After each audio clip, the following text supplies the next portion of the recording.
the elephant in the room is that, of course, I am Egyptian, the son of the miserable failed generation of the 2011 revolution. And any Egyptians in the house? Any Egyptians? Yay! Yo! Hey, good old days. Anyhow,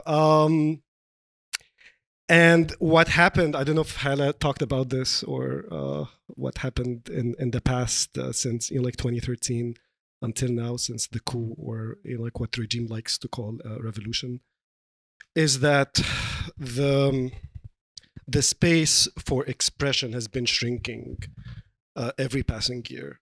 And not just by what the regime wants us or what doesn't want us to say, but also by the kind of cinema we're creating to be consumed. Essentially, like right now, the biggest market for Arab cinema, and especially for Egyptian cinema, is Saudi Arabia. It gave a massive lifeline for our industry, and it's became prosperous than ever. So we're at that stage, we're essentially producing films for Saudi consumption. A lot of them, they go directly to streaming. A lot of them, they make shitload of money in the Saudi market. And in the process, our reality has been Disneyfied. Nobody can dare talk about what's happening right now. And we produce humongous amount of storytelling, whether it's TV, whether it's film, and everything looks the same. Even the films that are shot in shanty towns or like poor areas, they are glorified. They're not real. And so for the past few years, as a critic and curator, you constantly think, are we ever going to see something representing our reality? Because everybody in the country is hungry for something that at least talking about our grievances that nobody's talking about, including the media. And that's why for me, like Hala's movie was a breath of fresh air. And it is incredible that we have a film like that, that we can produce a film like that, even though it has not been screened in Egypt yet, and we don't know when is it going to screen. But that brings me to, like all the questions that I want to ask, which related to the movie, but perhaps may not necessarily about the movie itself, even though I have some questions about the movie. But we are in a place of privilege. And the fact that I'm talking here freely, I'm talking about a place of privilege because I know other Egyptian critics in my position would not dare talk about that because they have to make a living in the country. And so I am constantly curious about the question of our privileges, how it informs our decision, our view of the world, our view of cinema, our ability to talk. And then, of course, all kinds of questions that I want to ask about the kind of freedom that we have now, like all over. But I mean, like the most obvious first question that I cannot help but ask is, what struck you first about this movie in comparison to like many of like the other films you see in the region, formally and politically? Well, since I'm right next to you, I mean, to start out with a kind of just my immediate gut reaction, something that immediately I responded to were these bursts of color, the sparing use of them, their contrast with, of course, this very performed reality in the black and white, this authoritarian reality that is very consciously, in this sort of fairy tale fable mode. And that is a beautiful thing, but that mode in and of itself is also a way of I think, demonstrating the limitations of this world and these characters, which like on the level of content is there, of course. It's, these characters are literally corralled in this world. People go digging for treasures, but all they can find are corpses and, the ghosts of the past. So it's all this like highly structured, symbolic mode that is sort of representing this limited existence. And so, with these bursts of color, I found so affecting because they immediately put you on this different wavelength. You have this feeling of, I think, freedom, of experiencing the world in a different way, that I think is supposed to evoke, like, you know, the possibilities otherwise. But the fact that it's just color, I think also, you know, it doesn't quantify it. It doesn't tell you what that other feeling is. It just gestures at it in just like a very, you know, powerful way. And so I love that tension between sort of structure, limitation, and this kind of greater expanse through color, through sound. I thought that was very beautiful. And you feel that that burst of color is perhaps like what, like a symbol of art? I don't know if art. I think it's very intuitive. I think it's supposed to, I don't know, gesture at the possibilities that these characters could have otherwise, that they can't even imagine, because, you know, when you think about the fact that, you know, part of the sadness of this society is that, you know, they are prevented from really expressing themselves creatively, and creativity is literally held within, you know, the grandmother storyteller figure, and she is, you know, on her deathbed essentially by the end. And so it's almost like, what are they going to do with their freedom? And so there's an unknown quality to it, but it's also I don't know, very full and potentially generative.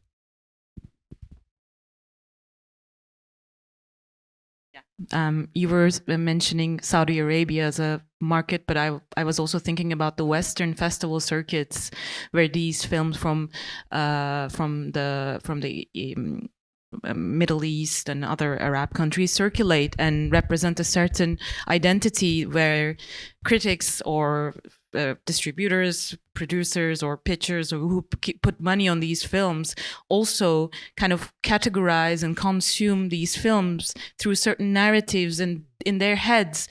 But while watching this film third time tonight, I was struck by how demanding and creatively from the audience it asks us to be present, and it's demanding. It's a hard text to enter. It's not something you can just categorize easily to say that, oh, this is a film about political dictator and this and that we always see on internet, where, you know, Western critics use their own words to categorize these films.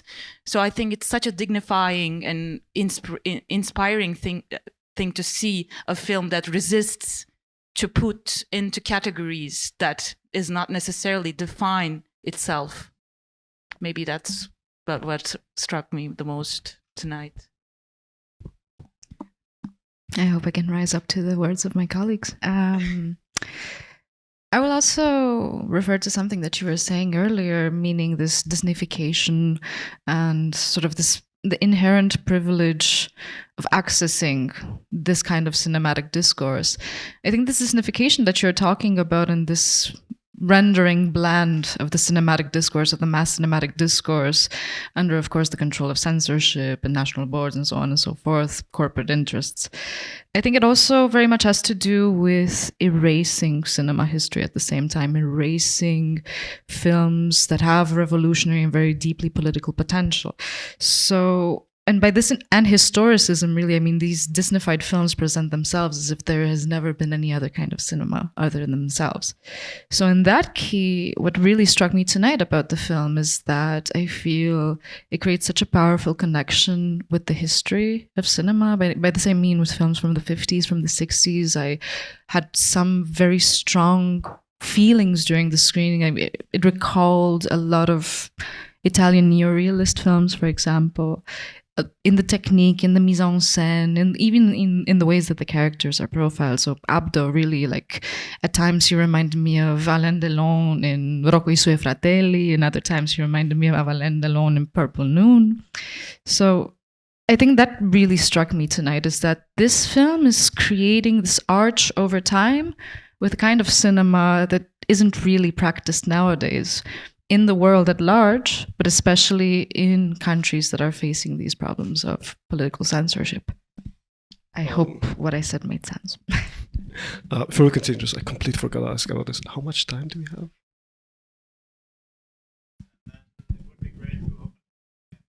Awesome. going to be brief. Anyway, I want to add something to what you said about the history of cinema.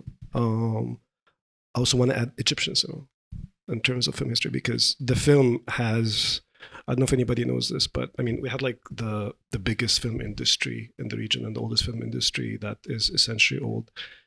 And some of the best things we've done were musicals. We had some of the most groundbreaking musicals of the 40s and 50s that for my money were, you know, like on par with what Hollywood were producing, and like they were far less stagey than the MGM musicals of the time. And so that was also what struck me like about the film, all of these like nods to Egyptian film history, the musicals, the folk tales, and this mesh of all of these elements together in this like crazy whole. But that brings me to the question of politics. You know, like a lot of the time, whether critics or programmers, the politics of the film dictates how they like judge a film. And a lot of the time, you know, somebody can give a leeway to the averages of the form simply because the politics are more rebellious or more significant or more potent or whatever. And sometimes that's not the case. And the question is, one, how much the politics of the film influence your judgment of it and how you view it? And then the second, how much does it play a role in the leeway that you can give for, you know, like perhaps any objection you would have over the form?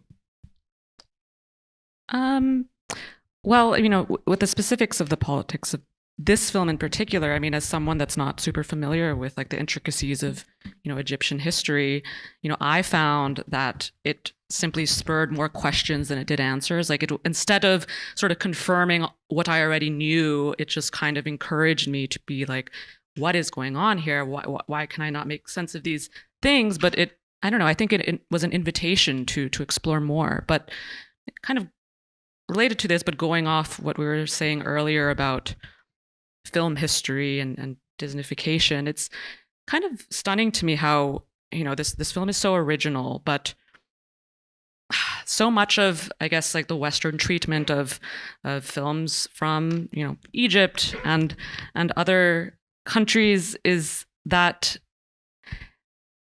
sort of homogenization tends to take the form of a cinema that erases its film history. So when you think of, for instance, a festival or a generic festival film from Egypt, you'll think of like a certain kind of more pitying narrative of oppression, one that kind of takes a certain form that sort of, I don't know, plays into Western sensibilities, Western sort of ideas about like how those countries are and you know, those dynamics of power. It's just kind of, I don't know, reaffirming preconceptions. Whereas something like this explodes them a bit and adds that history that is often, I think, a bit erased in more generic festival titles that kind of take on more schematic forms.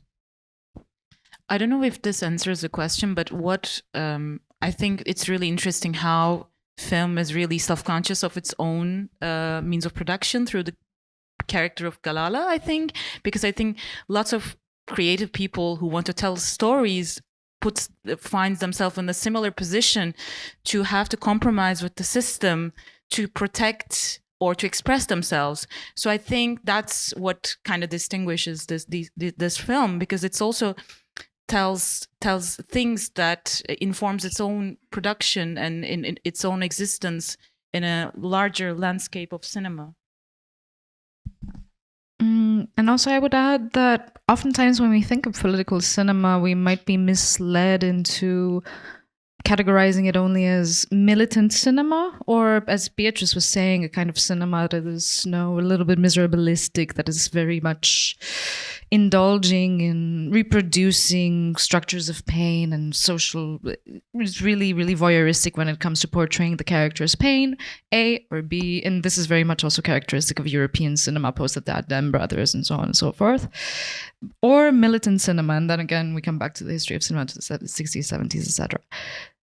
But I would say that the question is much more complex and refined than that, and always has been. And East of Noon very much proves this. I mean, this is a film that really deals with some really harsh and heavy topics, right? And I can understand why the film has been facing problems back home. I mean, it deals quite frontally with issues of power imbalances in society, of rigid social hierarchies, of rigid gender roles, violence, and gender violence. You know, I mean, there's a scene in which we see somebody trying to bribe someone. There's graft, corruption, a lot of inequality, suffering.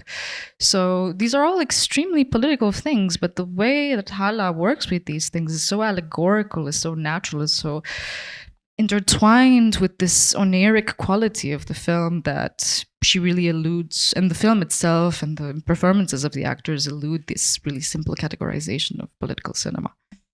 I just wanted to clarify real quick, when I speak of sort of generic miserablist strain of cinema from like the global south, non-Western cinema, I'm talking about, there are obviously other kinds, but the ones that typically are privileged within, like, for instance, festival context or awards, not the entire range of it.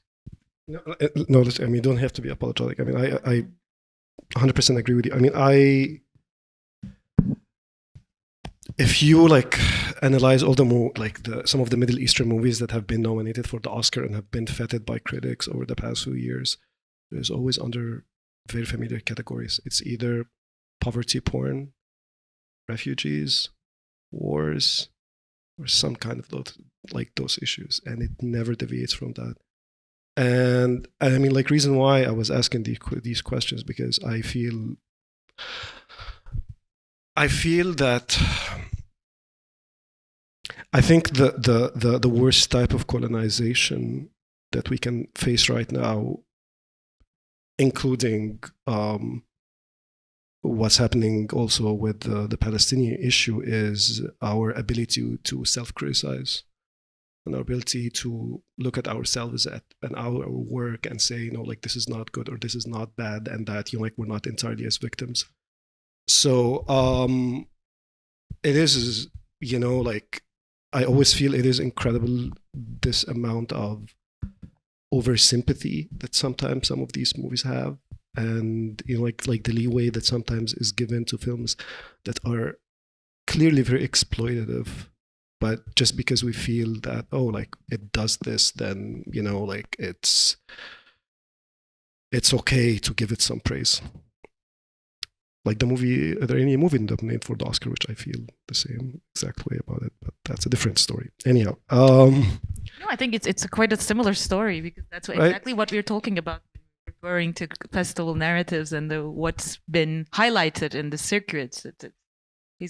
Yeah, I mean, and what's also, like, again, I want to talk a little bit about, again, returning back to Hala's movie, because it is exactly, we haven't seen anything like that in Egypt for a while. But it doesn't fit in also, like, the neat narrative that the West is expecting from Middle Eastern cinema. It's not about wars. It's not about poverty. And the fact that, like, the use of music and like the 1001 Night frame and all of that, that's very exciting. Whether, again, you know, the Arab and Middle Eastern movies that have been nominated for the Oscar for, like, the past few years, they exactly follow, like, the same narrative that the West is expecting from our movies. And it is very frustrating for me, because that means that movies like Hala and other films that we love. I don't know if you guys did you guys ever see this Tunisian movie, Arish Sarihi, that was in the Kanzan a few years ago, about, like, the girls in Under the Fig Trees? Yeah, so this is a movie that is, for me, it's like one of the most beautiful Arab films, Middle Eastern films of the past few years, and it's all, like, set in one day. A bunch of, like, girls, they do nothing all day but flirt. They talk to each other. and they're on the field and nothing much happens, very noir-like. And the movie, everybody loved it. It's an amazing film. But when it was really for the awards, it had zero footing, just because it does not fit that specific narrative that we want Middle Eastern films to be. And also, I think it's much easier for funding wise for money to go to films that fit certain sort of commercial production expectations. And, that extends to awards campaigns and just marketing and publicity as well. Obviously it kind of makes sense that someone, an investor wouldn't put all this money behind a film that is perceived as difficult. And also you have to tell a different story that layers, that kind of frames the film to sell it. And I think that film shuns away from doing that. It's just itself. The film is here, and it's up to the audiences to experience and be open without any intentional leading to or giving a framework to understand. There's no saying that Egypt, the country where, you know what I mean, the political framework that would facilitate the audience to understand and consume it, understand in a sense that just I watch the film and I know everything about it, and I know I'm informed about the subject, because a lot of films kind of gives you the current politics in a nutshell, and that's I think really lazy political framework. As you said, there are different types of political films, and a lot of films that we alluded to does that, in a nutshell. It's just a 5 minutes, as if you're watching a TikTok video or Instagram video about the country, and it's enough to understand what is going on there. Yeah, and to sort of riff on this, and also what Beatrice was saying about funding, it's also, I believe, equally available of these films that go to 1001 pitching labs and all of these development na-na-nas in Europe, and you have this horrible guy coming in, a script doctor. I think that's one of the most sinister things that exist in cinema nowadays. This guy comes to diagnose the illnesses of your script, and what is usually the illness that this kind of doctor, which doctor, sees in your text? You're not being clear enough. What is the development arc? No, it's character development and the arch of the characters, blah, blah, blah. All this really dumb, reductive narratives that really center themselves upon clarity.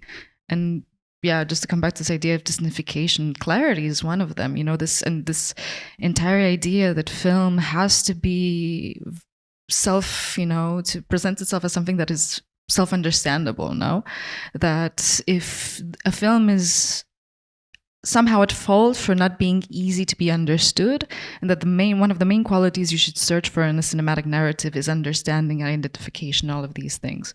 Whereas, I don't know, me personally as a cinephile, I'm very excited in films that do the opposite. I'm excited about films that obfuscate me. I'm excited about films that make me ask questions, that make me search for more things, that make me doubt myself, actually. And I felt all of this while watching the film. I was really thinking, oh my God, I'm going to go in front of all of these people. What will I say? But actually, I don't think that's the point. I also had a question to myself that I don't have any answer to it, because I also come from a country where this Disneyfication, this streaming, standardized narratives are also really present. But with other critics who somehow can be described as a privileged position to the people, general audiences, discuss how the quality of the narratives and the artistic qualities are diminishing over the years.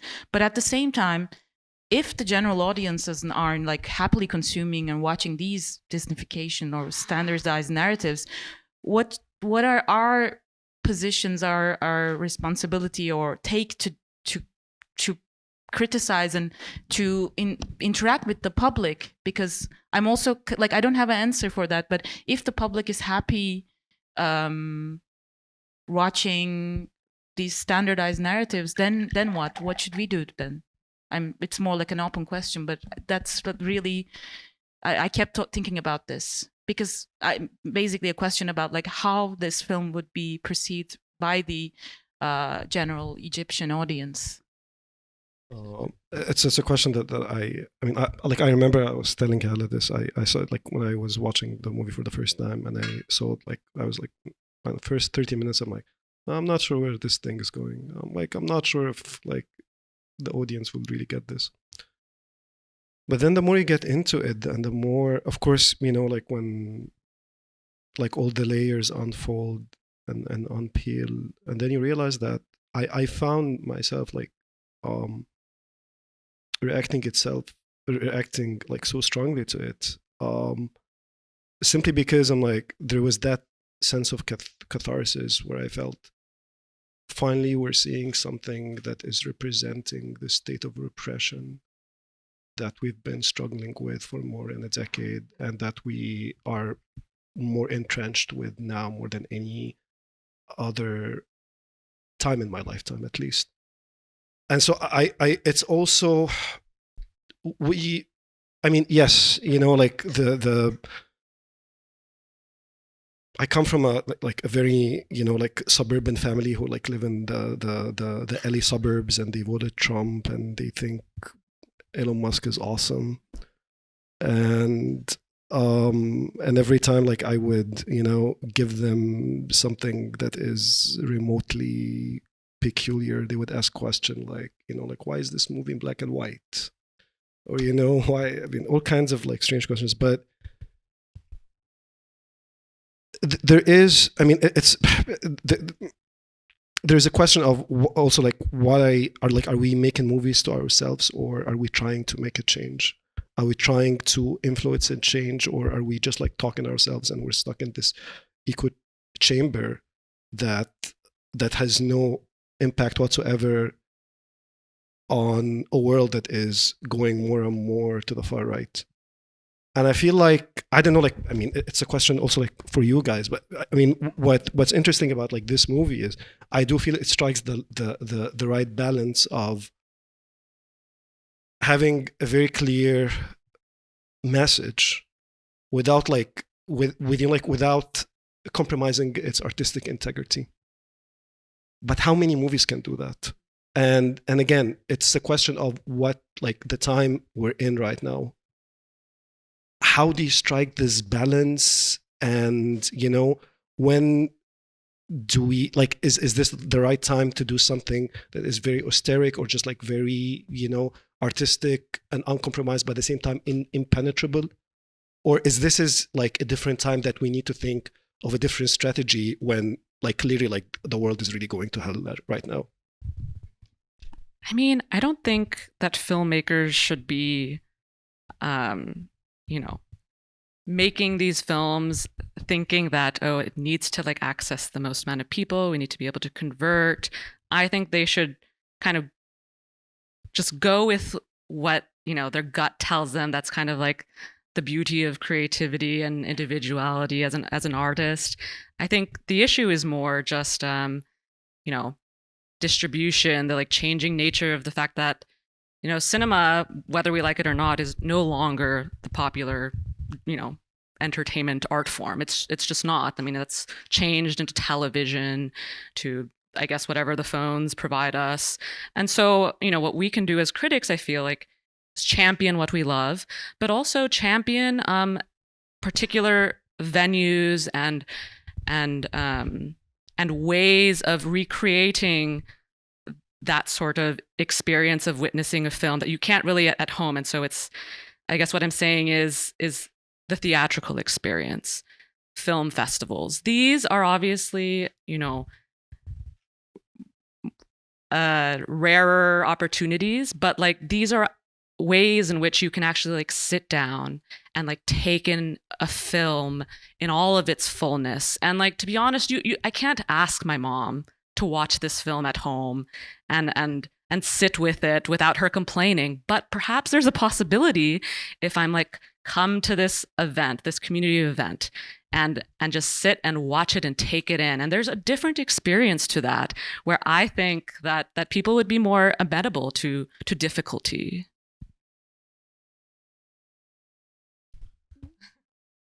No, I was just really. I was thinking about this element in the film itself, about this beautiful character that's Galala.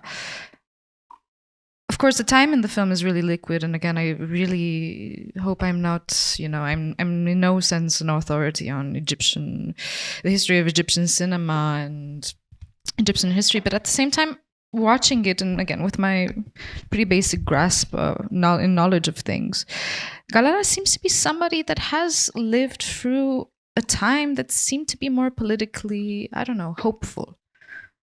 And somehow she seems to have remained into this state. No, I'm not necessarily saying that this might be an equivalent to the unfulfilled dreams of Nasserism, perhaps. But she seems to have been stuck, in this idealistic world that she's constructing also through her stories and passing on. And she's constantly being confronted by her nephew and by the younger people around her, saying, look, the material conditions of life as we are living and as we know it have changed. Now, and there's this really beautiful exchange that they have. Galala says imagination is a cure, to which Abdo says, no, it's a sickness. So I also really think it has to do about that, speaking about this horrible political moment, is that some of us and people, I think it's natural that some of us cannot parse the fact that things are getting worse.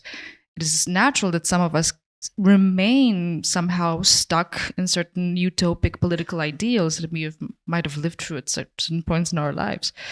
So I think the film really subtly also discusses this, and how it creates a portrait of two generations, and sort of to tie it in with what Beatrice was saying about, inviting our parents to see these kinds of films. I often also have the same thing. It's like, is my mom going to like this? And my mom is pretty surprising with these things, actually. So that's also another thing. That's just a small parenthesis.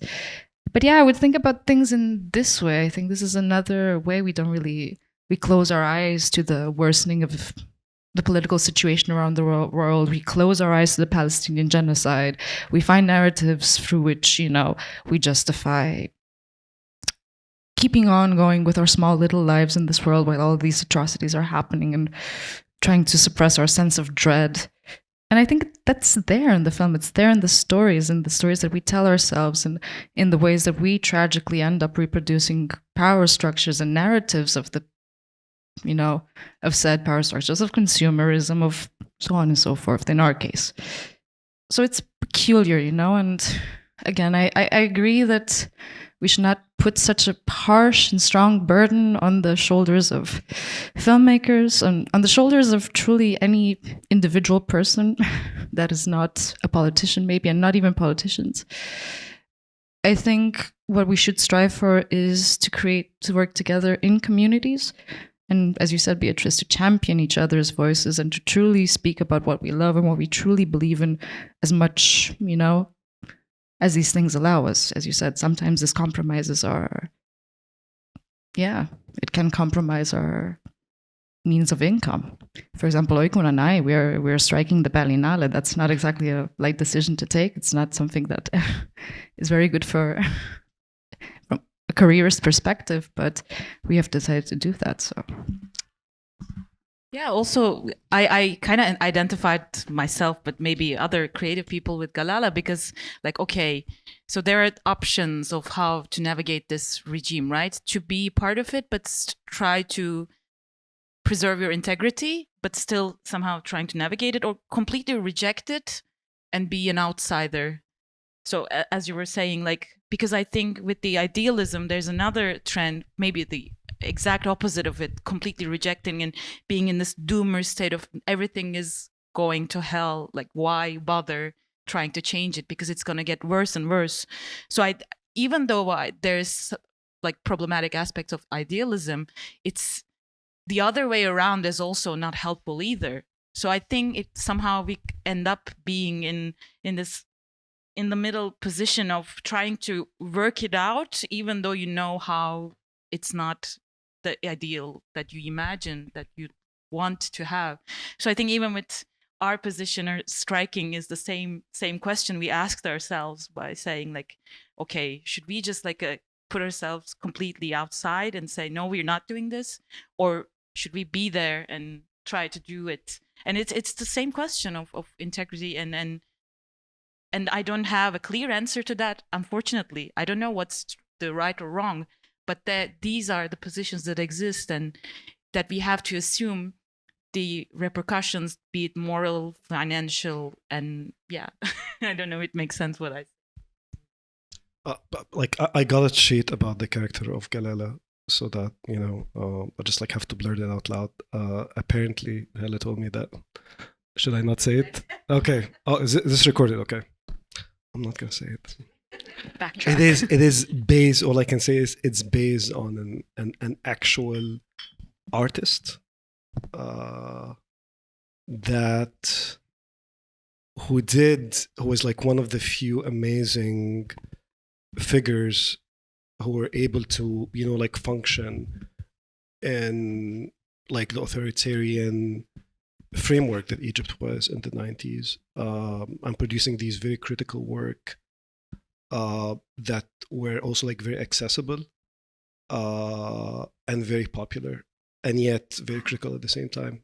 So this is where it's coming from. I'm not going to mention the name, but you are right when you're saying that it harkens to a more, you know, looser time. And sadly, these were like the 90s, where, you know, like that we rebelled against. But that I hate to admit this, but yeah, these were they were a lot freer than we are right now, sadly.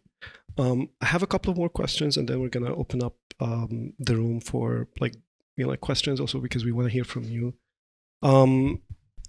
Like one of the most fascinating, and I feel like the most central questions in the film, and it's something that we have been talking about, is the role of art. Where, you know, like on one hand there is that sentiment that art can be our mean to, you know, to like for rebellion, for, you know, like escaping reality, but at the same time to find a way through creativity to rebel and have an imagination, and that like the sheer act of creativity is our mean of resistance.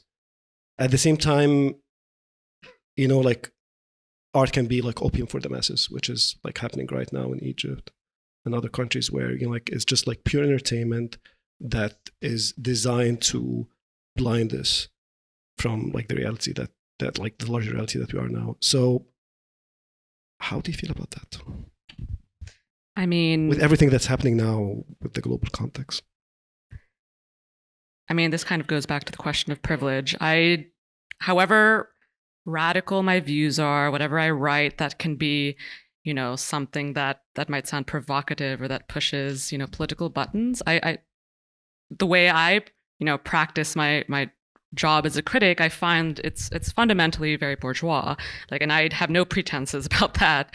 You know, that is, yeah, my privilege, and I think that, you know, different kinds of writers, different kinds of artists have different means of I guess producing art forms and shaking things up that could potentially be disruptive. But honestly, I do think that is something that makes me very cynical, because, you know, especially in the States, where oftentimes, you know, representation in the arts is sort of sufficient for in terms of political action, but it's, you know, essentially just like operating on a very superficial level, and that sometimes just like satisfies the demand for you know, progressive voices.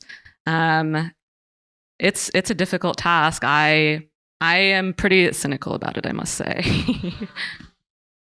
I think the one of the biggest difficulties I'm experiencing is that, as you said, like being in a privileged position, but all the same trying to give a voice, give a place to minorities or people who don't necessarily are able to express them, especially in the context of my country, that which would provoke in these same people a kind of resentment to my own identity, to my own profession of being a critic, of being like away and distant from what they're experiencing. So it's like a vicious cycle of of resentment and hostility, and it's really hard to I think assume, as you said, like, and not to be like, of course you're being cynical to your own work, but I don't know. I don't think I have a clear answer for that. But what I think it's really difficult to accept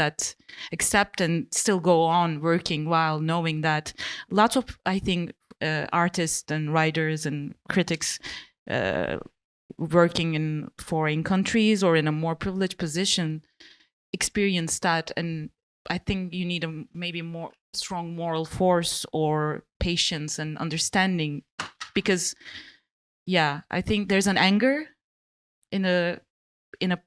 with people who don't necessarily have the means of production that we luckily benefit, and that anger is valid, and I think it's important to accept that anger no matter what we do.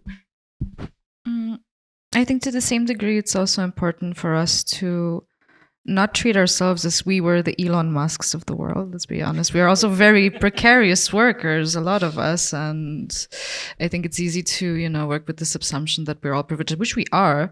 But let's not exaggerate this, and let's not pretend that, all of us are one unlucky accident in our lives away from completely falling through the social safety net, most of us. If we're not, people who have generational wealth and families or so on and so forth. So I'm also like a little bit, I'm very aware, and I accept that there is a lot of privilege that we have in our business vis-a-vis other labor, including in the cinema industry. But at the same time, I would, nuance things and say, okay, but still, there's also a lot of hardship that we're facing, and a lot of uncertainty, and especially in this political climate, and especially as writers that are trying to be political in our work. That being said, I share this sense of uncertainty and cynicism that Beatrice and Öykü have. And I would add that, at least for me, and again, I come from a post-totalitarian state. After the collapse of the Ceausescu regime, basically it became anathema to have political interpretations of artwork, because that was considered a tainted way to approach cinema criticism. It was saying, oh no, you're acting just like the, ideological censors of the former regime. So for the longest time, it was really stigmatizing to do any sort of political critique. And I remember at the beginning, when I started writing, and I was always really political in my writing. At the beginning, I would get a lot of people saying, you are coming here to impose an agenda. They were having these really knee-jerk reactions because they were reminded of certain elements of the former regime. Now, what I mean to say with this is that in time, of course, I've witnessed how left-wing positions in the society that I come from became finally more normalized, the more the historical trauma of the Ceausescu regime and the communist regime in Romania faded.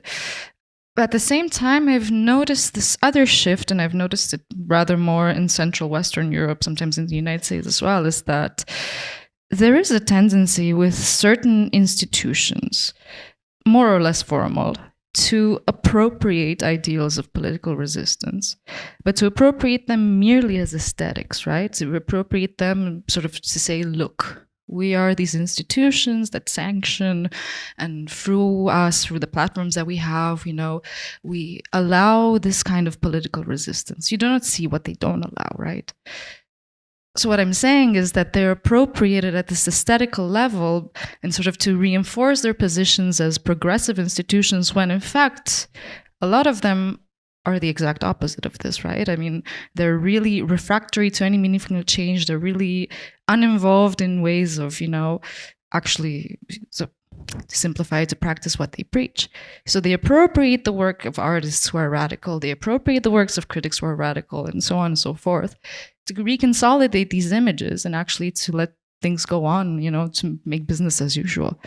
So that's, I think, another thing that I'm really scared of, is that even when we look beyond, the so-called malevolent, or the clearly malevolent entities in society right now, all the far-right actors all around the world, I'm also very cautious of false allyships. Very, very cautious. And that is actually the thing that I'm much more concerned about, in a sense. Like the Berlinale. Like the Berlinale, exactly like the Berlinale. I do want to thank Flavia for mentioning the precarity of being a writer, especially a freelance critic. I mean, I come from the US. I think I'm pretty lucky in terms of the opportunities I have as a writer, but, you know, I do not have health insurance. I pray whenever I'm in Europe that if something happens to me, it'll happen here, because if it happens across the ocean, I'm screwed. But it's also a choice to accept that life of precarity, especially coming from a background of not much wealth, you know, a child of immigrants. And I think, you know, if you're going to live life as such, clearly driven by some sort of perhaps foolish passion, but passion nonetheless, you owe it to yourself to, at the very least, say exactly what you want to say, and write with dignity, in the sense that what you feel, that your opinion is exactly yours, and not beholden to, I don't know, trends or some broader commercial interest, and that all of us should be doing this, because the more we speak as individuals, you know, that current will, I think, flow in that direction. And perhaps, you know, institutions can change in a broader sense. So, you know, if anything, I feel like there is, you know, I was very cynical before, but I'm like, at the very least, we are writers, and people, because we are employed to an extent, do read what we write. And there is some sort of power in that. My final question. Okay, let me see how I can phrase this without getting arrested. Okay.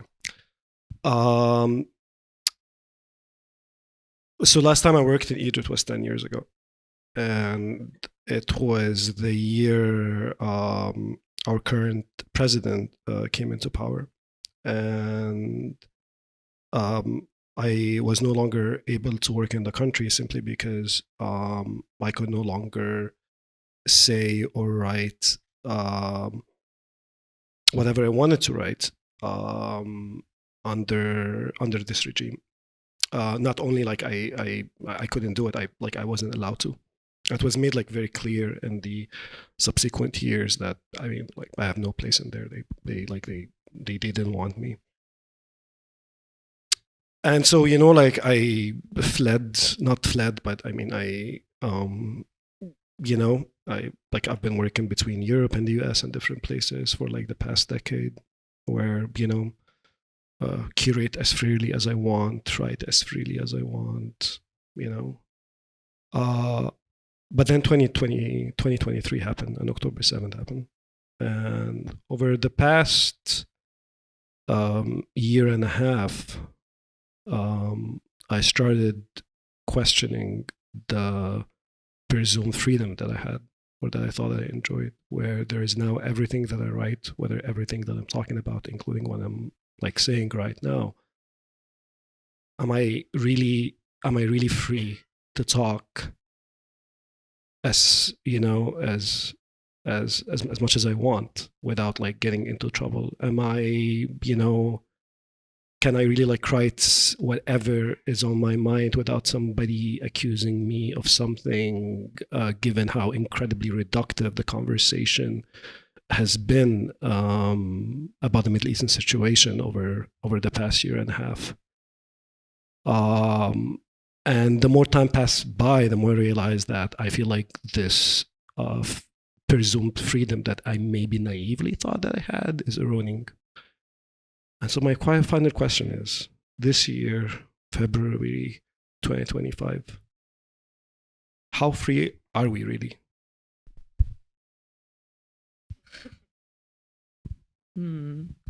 Vaguely.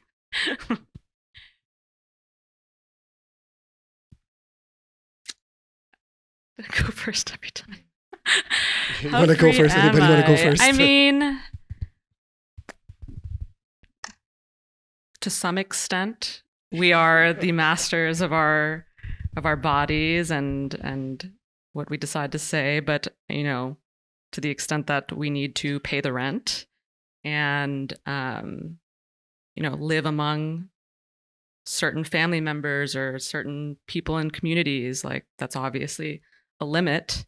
And I mean, I guess the answer is very pessimistic, but I mean, we move within our, I guess, spheres of possibility, and perhaps those spheres are not that great.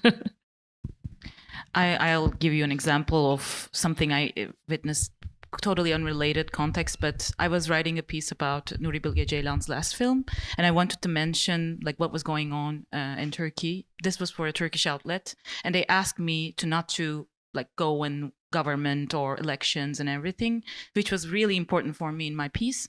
And I said, like, I'm not writing this. If you're not allowing me to write this, I'm not writing for you. So I decided to like totally remove the piece from that issue. So that was a micro level victory for me. And I think these questions about being free or not free exist like it's a daily struggle. It depends on our decisions of whether we should do or do not. And there's not a like there will be micro victories, but also micro defeats. But the important is, I think, to continue struggling, but also to be more understanding towards other people who go through the same problems, because I think it's hard to like it's easy to criticize and say like condemn someone, but I think there's more than meets the eye. It's really it can be really complicated than say yes you are wrong. So I think while continuing the resistance, I think it's important to be understanding towards other who go with similar struggles too. I like your framing of it as a sort of a perpetual question one asks themselves. You like live in sort of probing the boundaries of your own freedom almost every day, and that changes, you know. I really just enjoyed that framing. Yeah, it's a question that's really tough and really pains me. And what is our freedom? You know, is our freedom defined by a legal frame? Well, you know, I mean, that's what obfuscated me a little bit, you know, when you asked the question. Because truth be told, as an external observer to what happened in Germany over the last year, I'm horrified and scared. Again, as a country that had a Holocaust of itself, I am terrified of what I see happening in Germany. I'm terrified of the fact that this country has, since last year, basically criminalized expressions of free speech.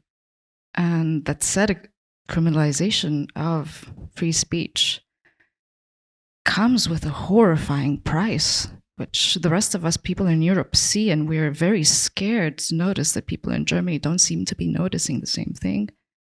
And that is the very country that has made us so aware and so afraid of anti-Semitism is now doing something that is destroying its definition.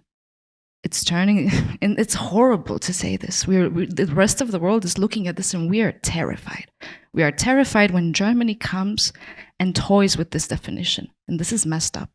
And it's messed up when it's used to cover up what has been a genocide in Gaza. I'm sorry. So, but I don't want to you know, show any disrespect. I know this is a very harsh topic to look into regard, and here I hope I have not offended any sensibilities by saying this, and especially not our host tonight, and especially not the filmmaker. You know, and I would also use this occasion to go back to the film, perhaps, and to the struggles of the characters, is that they're also trying to probe these things in the film, right? I mean, there's not necessarily somebody in particular who ever comes and denies them something, right? It's not an explicit thing at any point, but they know, right? As we all know. So that's why I go back to the whole thing, like, how do we define liberty in occasion to what? In our freedom, our physical freedom? Are we afraid that somebody's going to arrest us and throw us into a cell? Our physical integrity? Are we afraid that somebody's going to commit an act of violence upon us? Or do we think about them more, let's say, in a creative way, like Abdo does? His freedom is in finding all these objects and saying, being like, oh, this is really interesting. Can I make a rhythm out of this? What is this sound? It's also also a form of freedom very much, and I think it's also very political. I think that the way that sound is used in this film is extremely political, and that's, you know, on the topic of things that are not necessarily intuitively political. It's there, you know. Just need to see the salt and pepper. One last note before we open up room for questions is I personally feel that when filmmakers take chances to produce movies like that, I feel like it's we as writers and curators, we need to live up to that responsibility, and we need to live up to their efforts as well. And so I feel like everything we write becomes a form of a moral decision.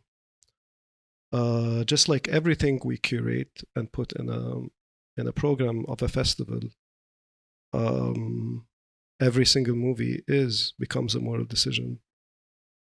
And the question of balance becomes incredibly hypocritical when you're trying to flee from this decision and you fall like into indecision.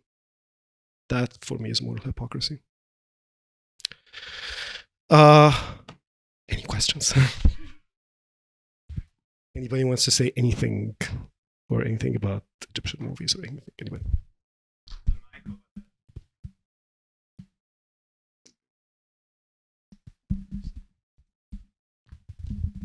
Yeah, thank you for the discussion. And I wanted to get back to the point of whether people would understand the movie or what the relation of maybe somebody Egyptian would be to the movie.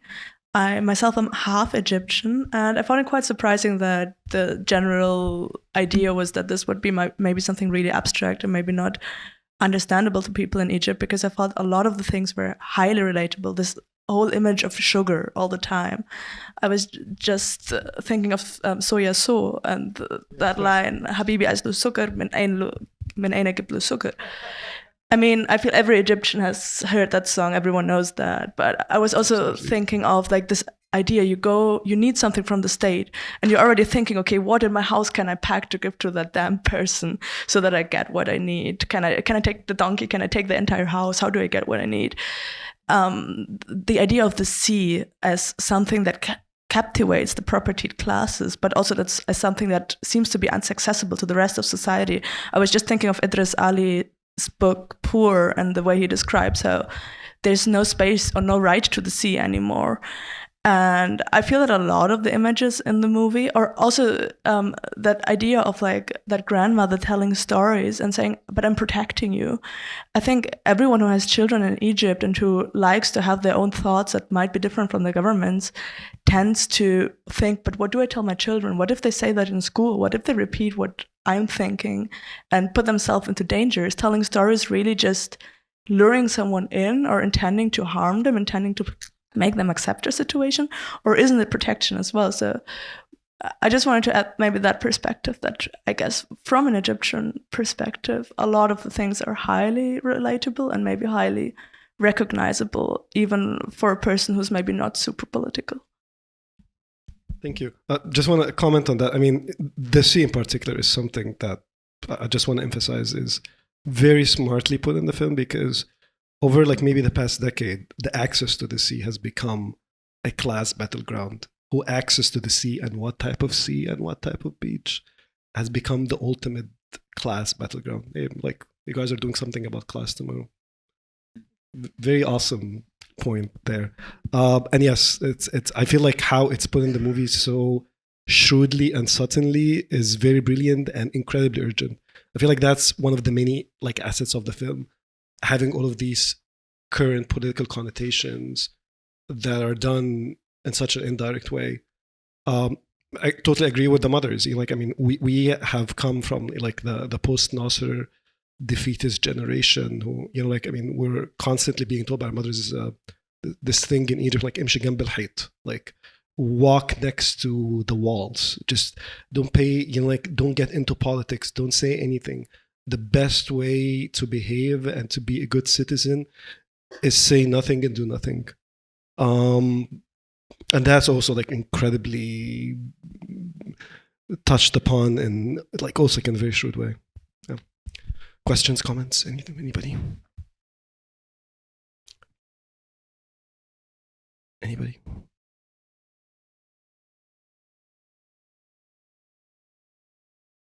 Okay. Do we wrap up? Do we dare to wrap up? Thank you so much for doing this, guys. I had so much fun with you. And again, thank you, Hala, so much for giving us this wonderful film.